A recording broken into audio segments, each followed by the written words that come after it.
Hey everyone, Morgan here.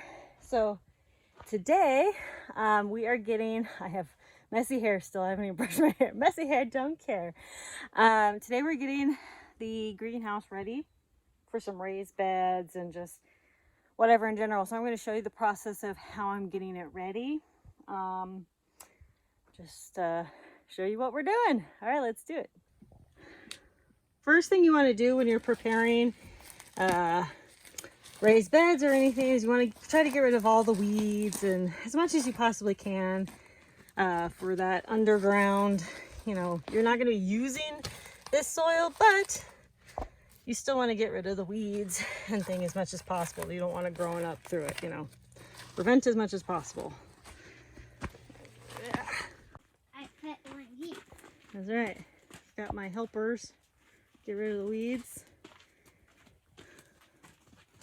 We got a whole bunch of excess hay that's just, you know, waste hay and straw hay that we're going to lay down on the floor.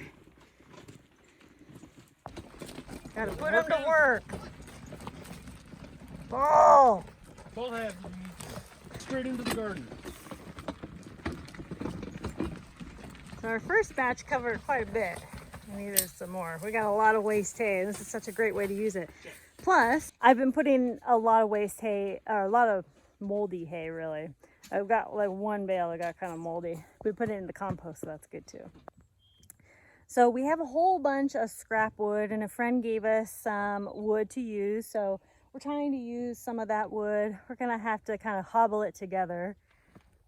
But, you know, some of them aren't long enough. And I don't need the beds to be 12 inches. I want them just a little bit higher than 6 inches though. The raised beds should be anywhere between 6 and 12 inches generally, you know, depending on your soil anyway. But we have all this wood that disconnect from each other and you try to use.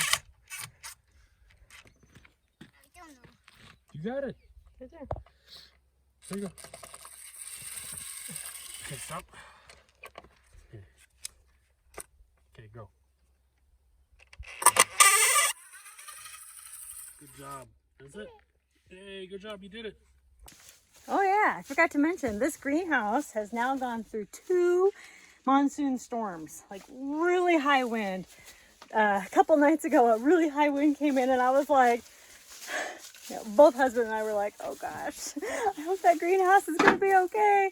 But next morning, perfectly fine. As you know, as you can see, there were no adjustments we needed to make or anything, and everything has held up really good with our, you know, anchoring additions and things like that. So, and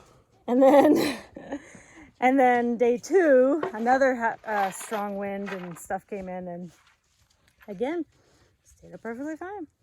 Very happy with everything. All right, here's the beds. Beautiful. I think they look great. And, you know, the space is huge. You know, when I always put something up in the desert, it always looks kind of small. You know, I'm like, man, it's so small.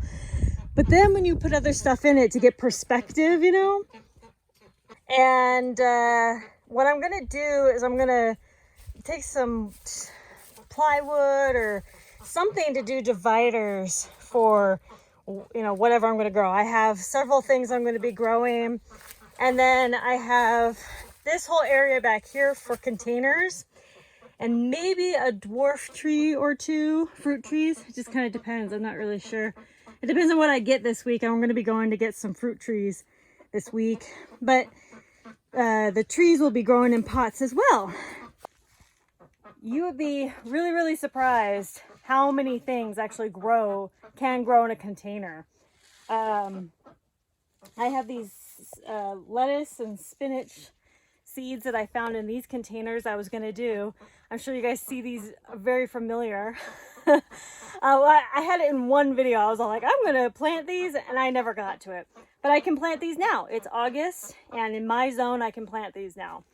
And it's all good. So with raised beds for vegetables and stuff, they recommend at least 10 inches high. I'm sorry, they recommend 8 inches high minimum. And then, you know, so I'm going to fill this up all the way to the brim with soil.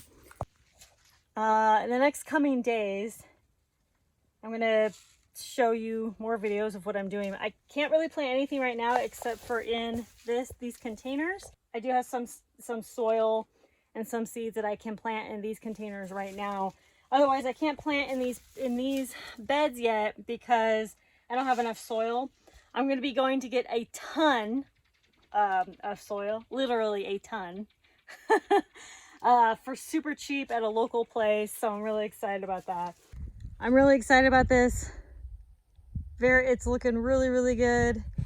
And I'm quite excited to see the progress. Nice. Silly dog. All right. You know, this is what's going on the homestead, so I'm keeping y'all apprised, and I hope that you guys are considering your gardening options as far as, you know, your space, where you are, you know, what you can do and afford. You know, I took all this scrap wood that was given to us by a friend and just kind of some stuff we had hanging around and used it for our beds. You know, I didn't have to go buy anything. You can always look on Craigslist or Facebook potentially for scrap pieces. They're either for free or really, really cheap. You know, you can do a lot with scrap wood. I mean, you know, it's not brand new fancy wood, but it'll do, right? All right, well, that's it for today. And I will keep you guys updated in the next few days or so. I have some other things I need to update you guys on.